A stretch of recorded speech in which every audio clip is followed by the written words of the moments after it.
Hey, where are you right now? I asked as I settled into my desk at the office. I'm at work, my husband calmly stated over the phone. He's lying, I thought, feeling a surge of anger. You're right in front of me, I retorted, to betray me so easily.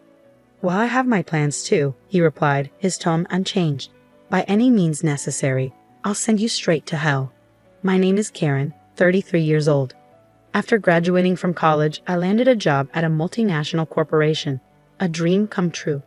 But the work is tough, and international business trips are commonplace. At this rate, my job might become my lifelong partner. When I turned 29, anxiety started creeping in. I attended a mixer at the invitation of a friend, where I met Mike, my now husband. Unlike me, Mike works a regular 9-to-5 job and doesn't travel for work. That difference inevitably led to me earning more than him. After dating for a year, as marriage became a real possibility, Mike expressed his doubts. Karen, can I really make you happy as things stand right now? Why would you think that? I replied, because I earn less. It's kind of, he hesitated. I don't mind it at all. I'm with you because I love you, Mike. I feel the same way, I reassured him. But are you really okay with me? With a look of uncertainty on his face, Mike looked at me. Even his doubtful expression seemed endearing. I want you, Mike. It's you I love, not anyone else. Thank you, he said, relief washing over him. I want to be with you too. A month later, he officially proposed, and that fall, we had a beautiful chapel wedding. Despite my hectic work schedule, I felt incredibly happy.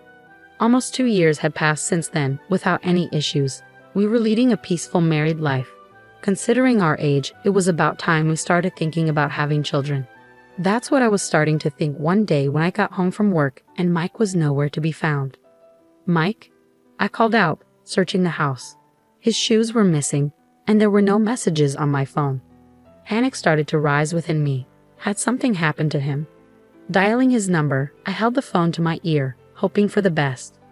On the third ring, his carefree voice answered, "Hello. Mike, are you okay?" I asked, relieved. "Yeah, I'm okay," he replied. "Just got home from work." "But you weren't here," I said, confusion evident in my voice. There were no messages. I was worried. "Sorry, I have to work overtime today," he explained. "It's for a big project. Apparently, if the results are good, I might even get promoted. That's why I need to work overtime, even if it's hard," Mike explained over the phone. "Promotion? That's great," I exclaimed. "Yeah, so I think I'll be working overtime more often from now on. But don't worry about me. See ya." Wait a minute, Mike." I tried to interject, but he hung up without responding. Despite his unilateral attitude, I felt happier than anything. So Mike finally has a chance for a promotion. He was always concerned of the difference in our incomes. I hope this gives him some confidence. Of course, I have no complaints about his current salary. At least as long as we both keep working, we won't face any hardships. However, if his income increases, it would bring even more comfort to our lives, especially considering the possibility of children in the future.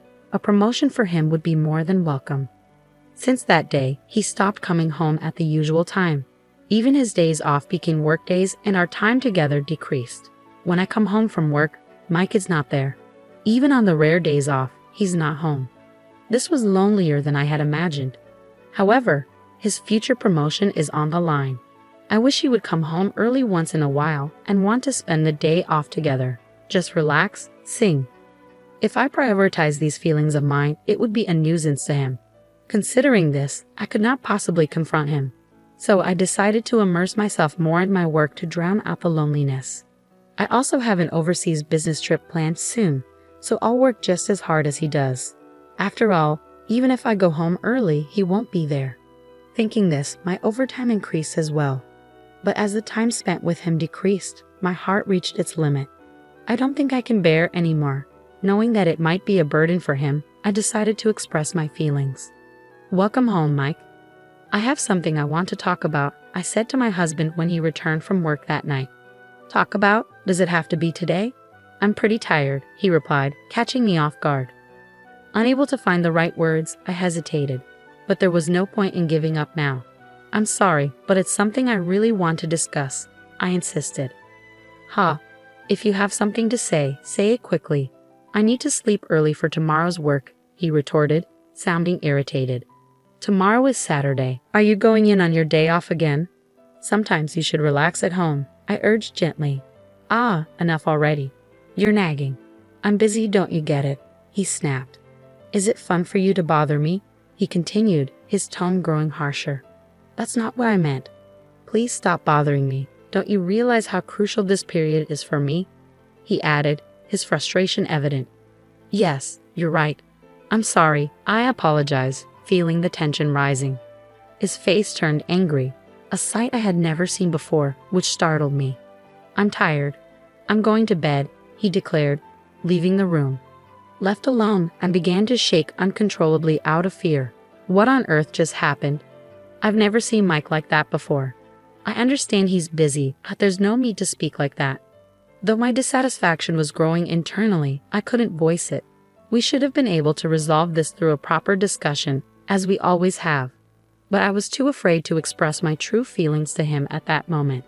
As the days for my overseas business trip were approaching, I had been working late, and on this particular day, I ended up leaving work particularly late and hurried to the train station. Unfortunately, the train was delayed. The chances were slim, but Mike might have gotten home before me. Thinking so, I decided to hail a taxi. Excuse me, could you take me to this address, please? I asked the driver, handing him the address of my apartment. The car started moving. During the ride home, I didn't have the energy to look at my phone, so I blankly gazed out at the scenery. Stop the car, please. Before I knew it, I found myself shouting at the driver. I opened my eyes wide and reconfirmed the scene outside the car window. That's when I saw it. Across the pedestrian walkway, Mike was walking with a woman I didn't recognize. You've got to be kidding me, Mike. Weren't you supposed to be busy with work? Why are you here with another woman? Questions about my husband flooded my mind. I wanted to believe it was a mistake, but everything matched. His clothes, his height. It was blatantly clear. They were exchanging a kiss on the pedestrian path. Next thing I knew, I had my phone out, filming them as evidence of his infidelity. They continued walking arm in arm.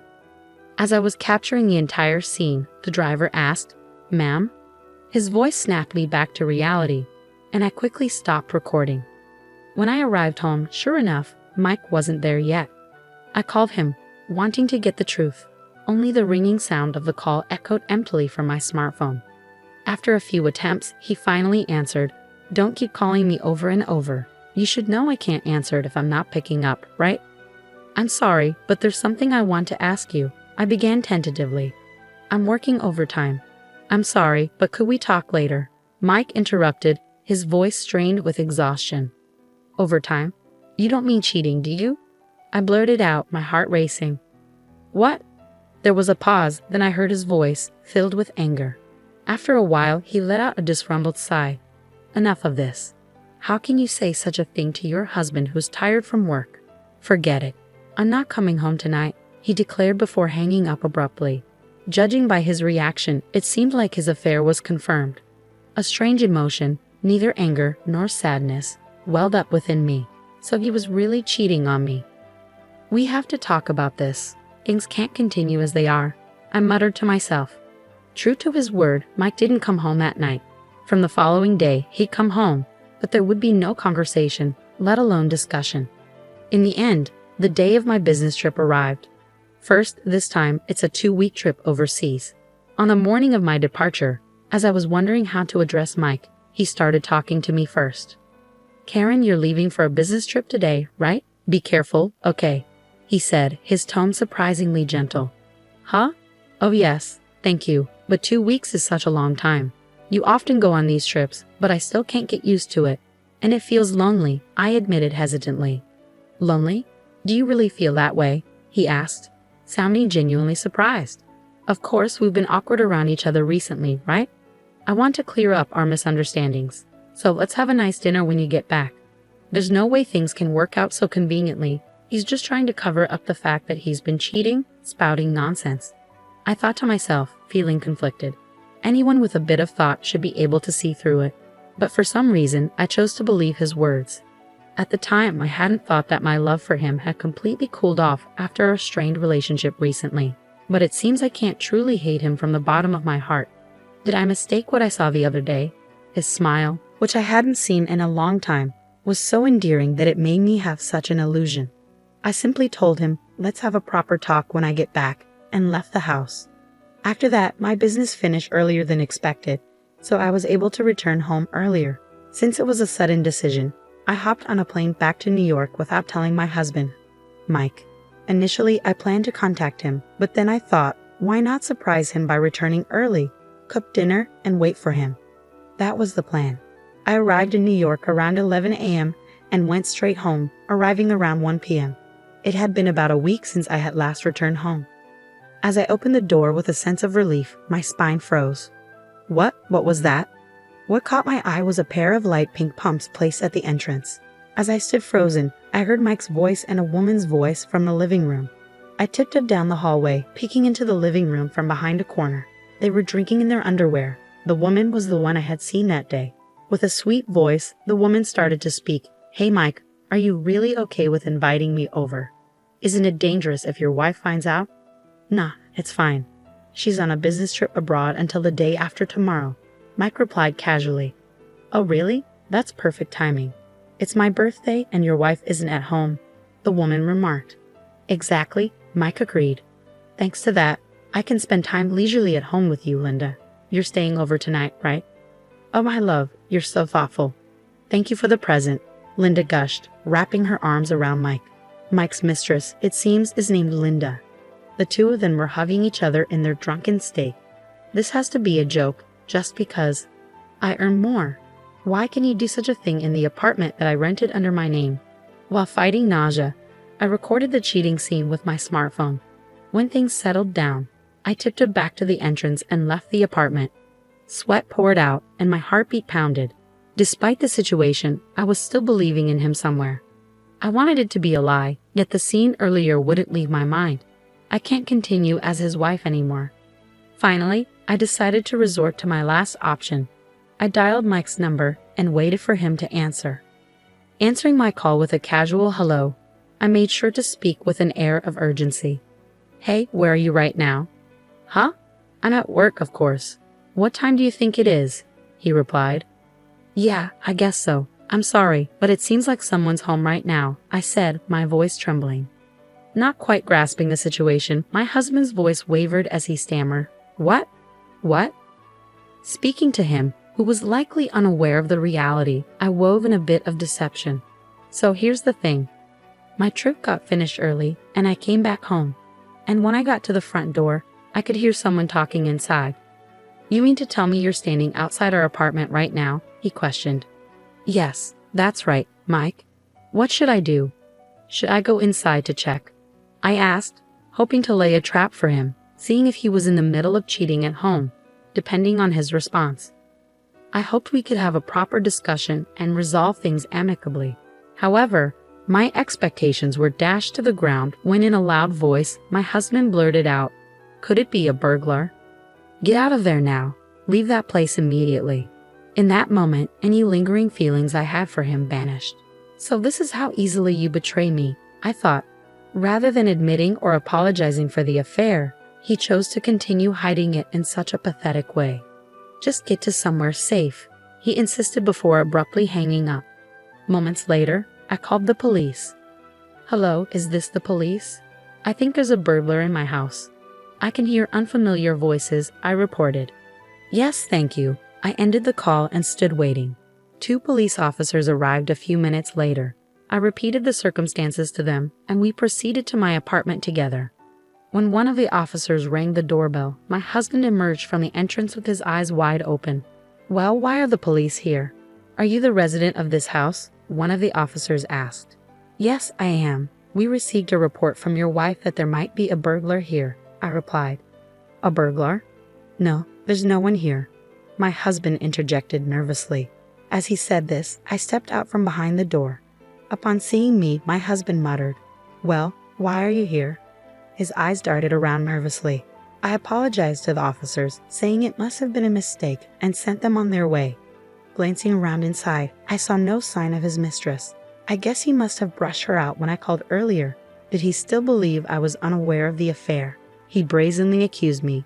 "Why did you call the police? That's still bothersome." Well, it was you, Mike, who said there was a burglar. Besides, weren't you supposed to be at work? Why are you home? That is, never mind. Just look at this, I said, pulling up my phone and presenting him with a video of him, his face drained of color as he watched. This is not what it looks like, Karen. This is, he began, but I cut him off. You're not seriously going to make excuses now, are you? I interrupted. A sweat trickled down his forehead. He seemed desperate to say something, yet no apology came forth. Having had enough, I coldly declared, "Oh, just drop it. It's painfully clear that you're a jerk who can't even apologize in such a situation. Hey, how does it feel to lie, cheat, and then get caught? Surely you didn't think it wouldn't happen to me, right?" "Well, wait, Karen, I get it. I'll apologize," he pleaded. "Your apologies mean nothing to me now. In fact, they're worth less than nothing. Even if you apologize, I will never forgive you. I'll sue you for emotional distress, and that woman too. I hope you both rot in hell, you jerks," I spat, fueled by anger. I drove Mike out of the house and locked the front door. He made a ruckus outside for a while, but when I continued to ignore him, he eventually left. Later, I got a call from my in-laws telling me that Mike had returned, saying he had nowhere to go. When I explained the situation to them, they were furious and had Mike write and mail the divorce papers for me. Thanks to that, my divorce was finalized without a hitch. The day after I told my in-laws that the papers had been accepted, they kicked Mike out and apparently cut ties with him. I claimed emotional distress from Mike and the woman he cheated with through my lawyer, insisting on a lump sum payment. The other woman turned out to be Linda, a receptionist at the same company as him. Their affair was quickly made public within the company. Unable to bear it, Linda abruptly left the company. As for Mike, he's enduring the piercing gazes of his colleagues and somehow managing to get through his work. I later found out that his promotion was all a lie, just a tactic to hide his affair. I feel so foolish for being deceived by such a man. But at least I was able to make the decision to divorce. From now on, I intend to devote even more energy to my work and aim for higher positions. I'm determined to prove that marriage isn't the only path to happiness, and I'm ready to do it on my own terms.